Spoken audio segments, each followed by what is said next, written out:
Good afternoon. ये बिहार कृषि सेवा के लिए जो 1000 से अधिक पद है, उसके लिए जो मेंस का रिजल्ट आया है, सभी ऐसे कैंडिडेट्स जो कि इस एग्जाम में इंटरव्यू के लिए क्वालिफाई किए हैं, उनको बहुत बहुत बधाई और बहुत बहुत शुभकामना आगे के लिए। का फाइनल से इंटरव्यू 50 नंबर का इंटरव्यू है, उस इंटरव्यू में अच्छे नंबर ला करके और वो फाइनल सिलेक्शन पा जाए और बिहार जो कि एक कृषि प्रधान राज्य है उसमें जाकर के अपनी भूमिका निभाना प्रारंभ करें। और बिहार में जैसा कि आप जानते हैं 85% लोग गांव में रहते हैं और उसमें भी मोर देन 70% फार्मर्स हैं। तो 70% लोग अपने जीविका के लिए कृषि पर निर्भर हैं। उनके जीवन में बदलाव का एक बहुत बड़ा टूल आप बनने जा रहे हैं और निश्चित रूप से इससे तो किसानों को लाभ होगा, इससे बिहार के कृषि को लाभ होगा, इससे आपके अपने जीवन में बदलाव आएगा, आपको अपने पसंद का काम करने का मौका मिलेगा क्योंकि कृषि एग्रीकल्चर बैकग्राउंड के आप हैं। जो ये चारों पद हैं, चारों पद में जो बेसिक एलिजिबिलिटी है वो एलिजिबिलिटी एग्रीकल्चर से रिलेटेड ही एलिजिबिलिटी, इसमें सब में कृषि विश्वविद्यालय, मान्यता प्राप्त संस्थान कृषि विज्ञान में स्नातक, सब में कृषि। तो आपने शुरुआत में ही इस अपना एग्रीकल्चर अपने प्रायोरिटी अपना ग्रेजुएशन का सब्जेक्ट चुन रखा है, तो निश्चित रूप से अब प्रैक्टिकली उसको यूज करके बिहार के बदलाव में भूमिका निभाने का ये टाइम आ गया है। लेकिन निश्चित रूप से अभी भी इंटरव्यू बचा हुआ है और ये इंटरव्यू 50 नंबर का इंटरव्यू है और कोशिश करनी चाहिए कि ये अच्छा से अच्छा माने जो बेस्ट हो सके वो बेस्ट, क्योंकि आप विषय एक्सपर्ट हैं, विषय विशेषज्ञ हैं कि आपका ग्रेजुएशन एग्रीकल्चर में ही है। तो एग्रीकल्चर रिलेटेड जो भी क्वेश्चन पूछा जाए आप उसमें बहुत ही थॉटफुल जवाब दें, बड़े डिसेंट तरीके से थॉटफुल जवाब आप दें। इस प्रक्रिया में यहाँ पे आस्था आईएएस में, चूंकि सब जानते हैं कि आस्था आईएएस में बीपीएससी के लिए एक स्पेशलाइज्ड संस्थान है ये, और यहाँ पे हम लोग पीटी का, मेंस का, इंटरव्यू का सब जो सिविल से बिहार पब्लिक सर्विस का जो सिविल सर्विसेज वाला एग्जाम होता है उसके लिए हम लोग कराते हैं। लेकिन साथ में ये जो एक ये भी बीपीएससी के द्वारा ही है और ये भी ऑफिसर का ही है। और इसमें भी जब इकोनॉमिक्स वाला, स्पेशली जब बीपीएससी में जो जीएस पेपर 2 में जो इकोनॉमिक्स और ज्योग्राफी वाला, तो इकोनॉमिक्स वाला सेक्शन कराते हैं तो उसमें सबसे ज्यादा जो टॉपिक एग्रीकल्चर का टॉपिक मैं कवर करता हूं और बीपीएससी मेंस के लिए agriculture most important. Even UPSC में भी जो इकोनॉमिक्स का सेक्शन है उसमें जो 10 टॉपिक हैं, 10 क्वेश्चन इकोनॉमिक्स के आते हैं जीएस पेपर 3 में, यूपीएससी के जीएस पेपर 3 में जो 10 क्वेश्चन आता है उसमें 4 से 5 क्वेश्चन केवल एग्रीकल्चर पे होता है अभी नया सिलेबस के अकॉर्डिंग। यूपीएससी में भी बहुत इंपॉर्टेंट है हर बार मेंस में, और मेंस में क्वेश्चन एग्रीकल्चर का आता ही है, तो इसलिए हम लोग सबसे ज्यादा फोकस भी मेंस के क्लास में एग्रीकल्चर पर ही देते हैं। और मैंने आज जो इस इंटरव्यू के लिए जो व्हाट्सएप ग्रुप बना है उस व्हाट्सएप ग्रुप में मैंने एग्रीकल्चर से रिलेटेड बड़े सारे नोट्स का, या कहा जाए एक ब्रेन मैप का, या फिर जाएंगे तो गवर्नमेंट जो सेंट्रल गवर्नमेंट, स्टेट गवर्नमेंट ने बड़े सारे जो इंफोग्राफिक्स जारी कर रखा है, जो डायग्राम बना करके जो इन्फॉर्मेशन दे रखा है, वो सब उस व्हाट्सएप ग्रुप में हमने आज ही सुबह में शेयर किया हुआ है। तो आप उससे अपना वो सारा मैटर जो उस व्हाट्सएप ग्रुप में जा रहा है, उस व्हाट्सएप ग्रुप से आप अपना एक नोट्स बना लेंगे, एक हैंड नोट्स बना लेंगे जिसको कि बार बार आप रिवाइज करेंगे। तो इससे क्या होगा कि जब आप इंटरव्यू देने के लिए जाएंगे तो आपको कोई किसी भी क्वेश्चन का जवाब देने में आपको फैक्ट की कमी नहीं होगी, या उस फैक्ट के बेस पर आप अपना कोई अगर वो एनालिटिकल क्वेश्चन पूछते हैं तो उस एनालिटिकल क्वेश्चन का जवाब भी आप आसानी से दे सकते हैं। तो इसके लिए हमने ये सारे इंफॉर्मेशन उस व्हाट्सएप ग्रुप में डाला है और भी आगे हम उसमें डालेंगे। अभी तक हम लोग एग्रीकल्चर को मेंस के पॉइंट ऑफ व्यू से पढ़ाते रहे या पीटी के पॉइंट ऑफ व्यू से पढ़ा रहे हैं, पहली बार इस इंटरव्यू के दौरान मैं एग्रीकल्चर का इंटरव्यू के लिए प्रिपरेशन कराने के लिए जब आऊंगा तो निश्चित रूप से जितने भी एग्रीकल्चर के टॉपिक्स आपके सिलेबस में जो टॉपिक दिया हुआ है उस टॉपिक से, जैसे कृषि सुरक्षा को लेकर के ही एग्रीकल्चर फार्म प्रोटेक्शन और फार्मर प्रोटेक्शन के लिए, या एग्रीरियन क्राइसिस का है, या एग्रीकल्चर प्रोड्यूस मार्केटिंग है, प्री हार्वेस्ट, हार्वेस्ट और पोस्ट हार्वेस्ट, तो तीनों तरह के जो चैलेंजेज हैं और उस चैलेंजेस के लिए कौन कौन से इनिशिएटिव हैं सेंट्रल गवर्नमेंट के, कौन कौन से इनिशिएटिव हैं स्टेट गवर्नमेंट के, ये जो बास्केट हम क्रिएट करेंगे इंटरव्यू के पॉइंट ऑफ व्यू से, तो निश्चित रूप से आपको मैं उम्मीद करता हूं कि आपको लाभ होगा। खैर, अब आगे इससे दूसरे किसी वीडियो में या रेगुलर जो जो हम लोग इंटरव्यू के लिए जो क्लास यहाँ पे स्टार्ट करने जा रहे हैं, क्लास प्लस मॉक इंटरव्यू, जो मॉक इंटरव्यू सेशन जो स्टार्ट करने जा रहे हैं, तो उसमें उसमें जो कुछ भी करेंगे उसका डिस्कशन करने के पहले मैं ऐसे लोग जो कि अस्थायी से किसी कारण से नहीं जुड़ पाएंगे इस इंटरव्यू की तैयारी के लिए, वो क्या रोड मैप फॉलो करेंगे, ठीक है, ये रोड मैप मैं बता देता हूँ। ये जो बिहार एग्रीकल्चर ऑफिसर वाला जो इंटरव्यू है, उस इंटरव्यू में सेल्फ अपने से खुद से जो उनके द्वारा एक रोड मैप फॉलो किया जाएगा और जाकर के लोक सेवा आयोग बिहार पब्लिक सर्विस कमीशन में जाकर के जो इंटरव्यू होगा, उस इंटरव्यू में जब वो जाएंगे तो के लिए जो उनके द्वारा जो तैयारी की जाएगी वो रोड मैप मैं डिस्कस कर दे रहा हूं।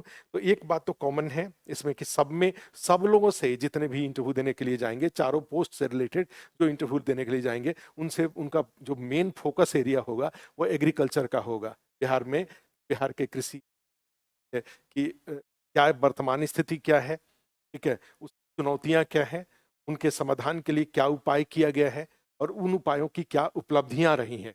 ये चार पार्ट में आपसे क्वेश्चन, आपसे नॉलेज की उम्मीद की जाएगी। बिहार में कृषि की वर्तमान स्थिति क्या है, चुनौतियां क्या है, समाधान के लिए केंद्र और राज्य सरकार द्वारा किए गए उपाय और उन उपायों का परिणाम क्या है। ठीक है, तो और ये चारों के चारों निश्चित रूप से प्री हार्वेस्ट, हार्वेस्ट और पोस्ट हार्वेस्ट के लेवल पर बांट करके देखा जाएगा। तो उसमें जाएंगे तो आप कैसे, आप जो तैयारी करें तो उस तैयारी करने के लिए, ठीक है, तैयारी में आपका रोड मैप क्या होगा, कितने आपके फोकस एरिया होंगे। और ये फोकस एरिया निश्चित रूप से जो बीपीएससी 69th का इंटरव्यू देने जा रहे हैं उनके लिए भी वैलिड होगा, या आप में से ही लोग जो के लिए भी बीपीएससी 69th के लिए अगर कुछ करने जा रहे हैं उनके लिए भी ये काम आएगा। ठीक है, मैं एक मैं एक्चुअली वाला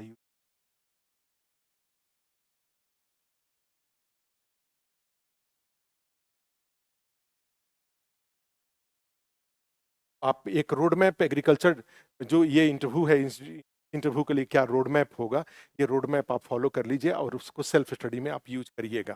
ठीक है, तो उसमें फर्स्ट जो आपका फोकस होगा, इसमें फर्स्ट एक जैसे कहा जाता है कि इसमें भी जैसे बीपीएससी में है कि दो बातों पे क्वेश्चन नहीं पूछा जाता है।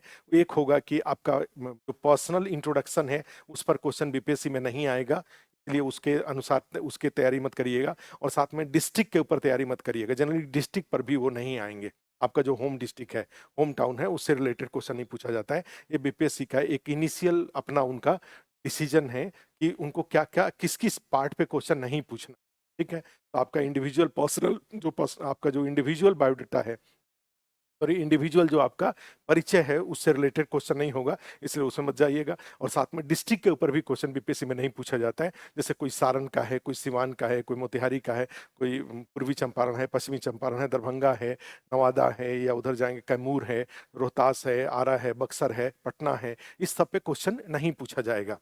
ठीक है, तो इसलिए ये डिस्ट्रिक्ट और साथ में ये आपका जो इंडिविजुअल जो इंट्रोडक्शन है वो उसकी दोनों की तैयारी आप नहीं करेंगे तो फिर आप क्या चीज़ की तैयारी करेंगे। आपका इंटरव्यू कहाँ से स्टार्ट होगा, तो जैसे ही आप इंटरव्यू बोर्ड में जाएंगे, ठीक है, इंटरव्यू बोर्ड में जाएंगे, चेयर पर बैठेंगे और आपसे बोर्ड बातचीत करना स्टार्ट करेगा। इस प्रोसेस में एक आपके अपनी पर्सनालिटी की जरूरत पड़ेगी। ठीक है, और पर्सनालिटी में का मतलब क्या यहाँ पे हुआ कि आप कैसा आपने कपड़ा पहन रखा है, ठीक है, किस तरह से आप बोर्ड के पास जा रहे हैं, कैसे आप बोर्ड को विश कर रहे हैं, बोर्ड के साथ आप कैसे कम्युनिकेट कर रहे हैं, ये सारे आपके पर्सनालिटी का पार्ट होगा। ठीक है, तो इसके लिए आपको एक अपना प्रैक्टिस करना पड़ेगा, अपने आप को प्रिपेयर करना पड़ेगा इस इंटरव्यू के लिए। क्योंकि आप जानते हैं कि दो तरह का इंटरव्यू होता है। एक इंटरव्यू होता है शादी का इंटरव्यू, चार छह लोग जो दूल्हे को देखने वाले आते हैं उनके सामने दूल्हा जी जाते हैं और फिर उनसे बातचीत की जाती है। तो आप समझ रहे हैं उसमें उस दौरान भी दूल्हा अपना एक तैयारी करते हैं। ठीक है, और दूसरा होता है ये नौकरी की तैयारी। ठीक है, नौकरी के लिए जो इंटरव्यू है, ये बिहार में एग्रीकल्चर ऑफिसर के लिए जो इंटरव्यू है, तो इसके लिए भी आपको तैयारी करना पड़ेगा अपने अपीयरेंस को लेकर के। ठीक है, अपने पहनावा ओढ़ावा और ये तो कहा जाए एक तरह से जो बेसिक फर्स्ट जैसे आ जाएगा बेसिक प्रिपरेशन। बेसिक जो प्रिपरेशन है उसमें उसमें जैसे ड्रेस हो गया, ड्रेस के बाद जाएंगे तो आपका ड्रेस के बाद जो के लिए सही शब्द है ड्रेस, एक तो ड्रेस वाला हो गया, दूसरा जाएंगे तो एक इसके लिए सही शब्द हो जाएगा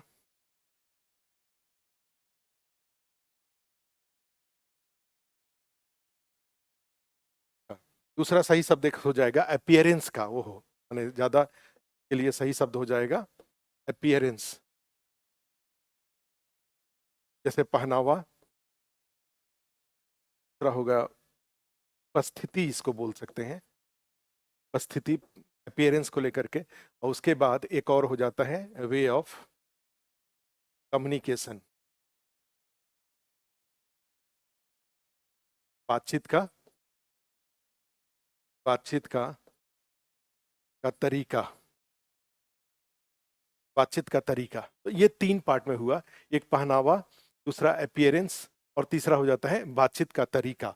ठीक है, तो ये तीनों पार्ट पे आपको तैयारी करने पड़ेंगे। मेरे कहने का मतलब यहाँ पे ये है कि कई बार एक जैसे थोड़े से रफ वर्ड, रफ माने बोल रहा हूँ, बोलने में ये होता है जैसे कई बार कुछ लोगों को पान पराग खाने की आदत होती, पान पराग जिनको खाने की आदत है तो भाई उनका दांत वगैरह पे उसका इम्पैक्ट रहता है। ठीक है, अब आप बोर्ड में जा रहे हैं इंटरव्यू देने के लिए, तो ऐसी स्थिति में निश्चित रूप से आप अपने दांत, हर आज गली गली में डेंटिस्ट हैं, आप जा करके 200 100 150 200 रुपया लेंगे, दांत वगैरह को साफ करा लें। ठीक है, तो साफ कराने से क्या हो जाएगा, आपका जो फेशियल जो अपीयरेंस होगा, फेशियल अपीयरेंस अच्छा हो जाएगा। ठीक है, बाल वगैरह को ठीक से काट के रखें। उसके बाद जो इंटरव्यू के लिए जो कपड़ा हो जाता है, जूता हो गया, अभी गर्मी का दिन है तो उस गर्मी के दिन के अकॉर्डिंग आप अपना ड्रेस प्लान कर लेंगे। इस टाइम पे कोट वगैरह ना ही पहने तो ज़्यादा अच्छा है, लेकिन हाँ पैंट, जो जूता हुआ, पैंट हुआ, बेल्ट हुआ, शर्ट हुआ, ये सब फॉर्मल होगा। इसमें कोई स्लिम फिट और अल्ट्रा स्लिम फिट टाइप का कुछ नहीं हो सकता है। इसमें रेगुलर जो फॉर्मल ड्रेस होता है वो फॉर्मल ड्रेस होगा। ठीक है, तो ये वाला एक पार्ट हो गया अपीयरेंस को लेकर के। दूसरा, अब जब जा रहे हैं तो एक 3 4 सीनियर लोग वहां बैठे हुए हैं, उनके साथ आपका वे ऑफ कम्युनिकेशन कैसा होगा, क्लियर है। और वहां पे तो अभी के टाइम पे मैं एक ही बात बता देता हूं कि हमेशा बोर्ड कभी गलत नहीं होगा, कभी भी बोर्ड को करेक्ट करने की कोशिश मत करिए। हो सकता है कि बोर्ड आपके नॉलेज के अकॉर्डिंग बोर्ड 100% गलत फैक्ट यूज कर रहा हो। ठीक है, तब भी वो बोर्ड का जो फैक्ट होगा वो बिल्कुल सही होगा। ठीक है, अगर वो सीधे सीधे पूछ रहे हैं कि भाई केले की खेती किस प्रकार की मिट्टी में की जाती है, वो बिल्कुल गलत बोल रहे हैं और आप सही बोल रहे हैं, लेकिन उसके बावजूद जो बोर्ड बोल रहा है वही सही है। वहां पे बोलने का तरीका क्या हो जाएगा, ठीक, सॉरी सर, मेरी जानकारी के अनुसार ये था, मैं देख लूंगा इसको। ठीक है, और उसके बाद इस तरीके से बोर्ड को कभी करेक्ट नहीं किया जाता है, तो वे ऑफ कम्युनिकेशन में ये सब बातें आ जाएगी। तो एक पार्ट आपका हो जाएगा जो बेसिक प्रिपरेशन है।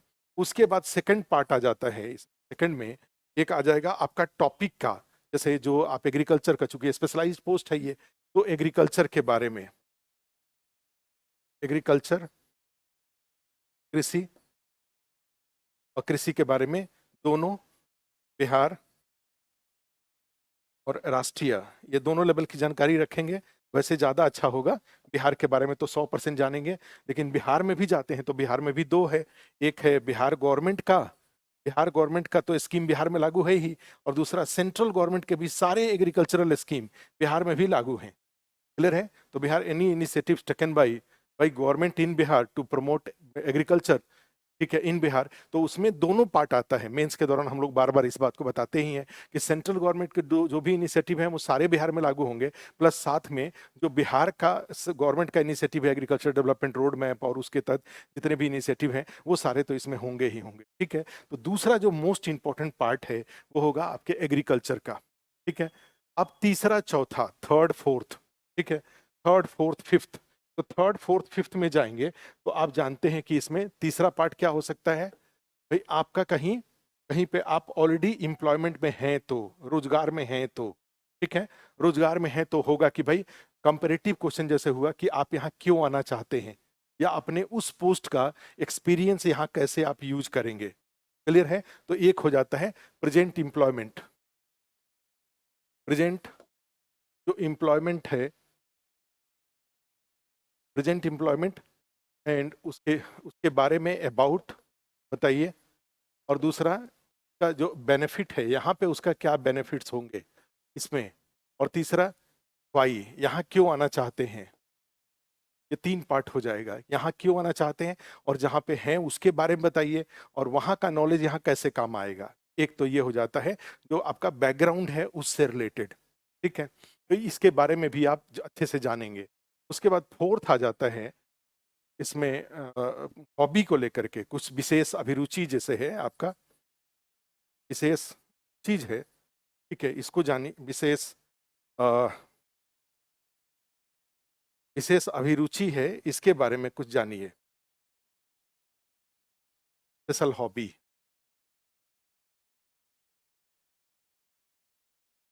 स्पेशल हॉबी कोई है, और जनरली यहाँ पे क्या होता है कि कोशिश करिए कि एक ही हॉबी रखिए, दो तीन हॉबी मत रखिए। आप जो कुछ भी रख सकते हैं। अब जैसे एग्रीकल्चर रिलेटेड हॉबी आप नहीं रखेंगे, बागवानी आपका हॉबी नहीं होगा, क्योंकि वो आपका प्रोफेशन है। आप आपने डिग्री ग्रेजुएशन ही उसमें ले रखी है। आदमी सब समय रात में कृषि के बारे में नहीं सोचेगा, लेकिन हॉबी तो रात में भी, मान लीजिए जैसे बैडमिंटन खेलना हुआ, कोई नॉवेल पढ़ना हुआ, जब एग्रीकल्चर से रिलेटेड कोई काम नहीं कर रहे होंगे, तब जो आप काम करते हैं वो हॉबी आपके लिए होगा। और कोशिश आपकी होनी चाहिए कि एग्रीकल्चर बेस्ड हॉबी ना रखें, थोड़ा सा हट के कोई टूरिज्म का रख सकते हैं, कोई मान लीजिए गाना सुनने का रख सकते हैं, क्रिकेट देखने का रख सकते हैं, कोई नॉवेल वगैरह पढ़ने का रख सकते हैं, बुक वगैरह फिल्म देखने का रख सकते हैं। इस तरह से कई सारी चीजें होती है। कोई अदरवाइज कोई पेंटिंग का आपका हॉबी हो सकता है, ठीक है, कोई हैंडीक्राफ्ट्स वगैरह से रिलेटेड हॉबी हो सकता है, किसी को पढ़ाना, बच्चों को पढ़ाना आपका हॉबी हो सकता है। ये सब हॉबी हो सकते हैं, लेकिन कोशिश करिए कि एग्रीकल्चर रिलेटेड हॉबी ना रहे, हॉर्टिकल्चर या किचन गार्डनिंग ये आपका हॉबी ना रहे तो ज़्यादा अच्छा है अदरवाइज, ठीक है। तो ये हो जाता है। और फिफ्थ लास्ट में,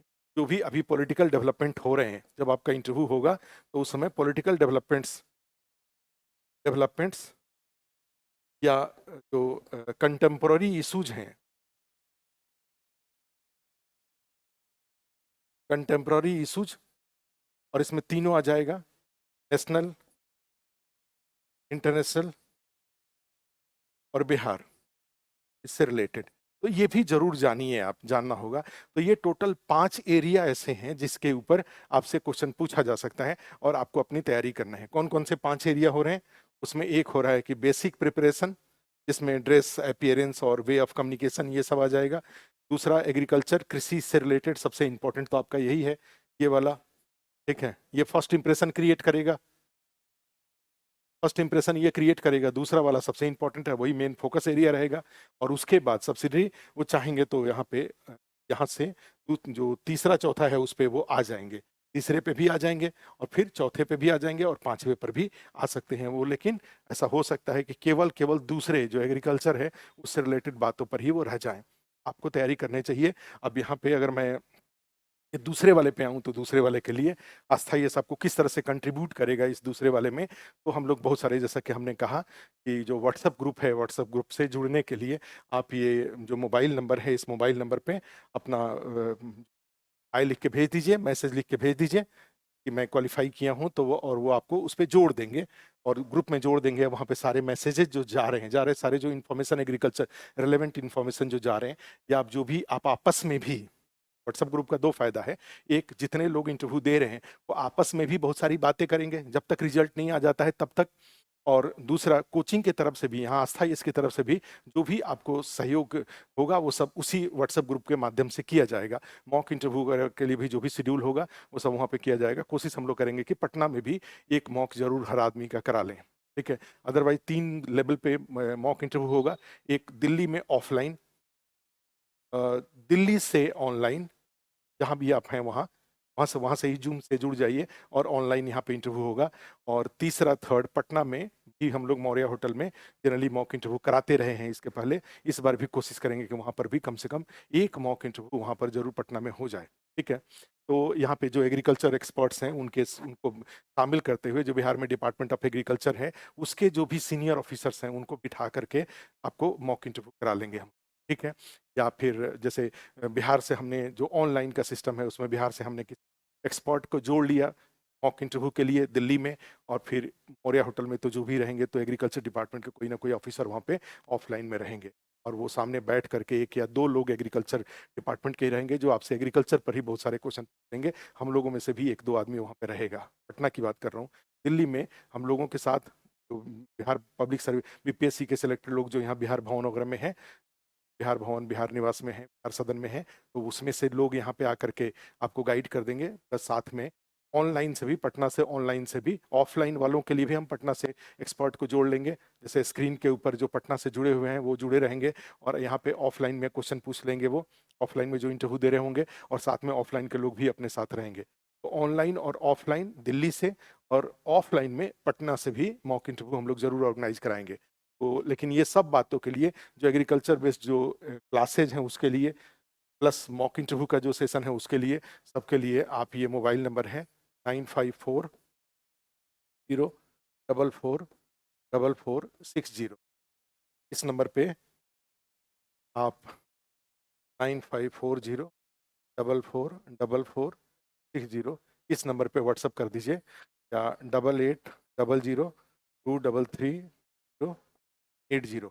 के ऊपर, या 9898 अंकुश ये नंबर कौन सा है? 981134343480। ये तीनों में से किसी भी नंबर पे आप कॉल करके और आप इस पे व्हाट्सअप कर दीजिए, आपको इन्फॉर्मेशन यहाँ से जो भी इंटरव्यू के लिए। लेकिन इंटरव्यू को सीरियसली लीजिए, आप आस्थाई से जुड़ के करिए या अदरवाइज करिए, इसको कैजुअली मत लीजिए। बहुत अच्छा पोस्ट है ये, इतना अच्छा पोस्ट है कि मैंने कहा जाए कि आपको दूसरे किसी पोस्ट में जाने की जरूरत ही नहीं पड़ती जीवन में।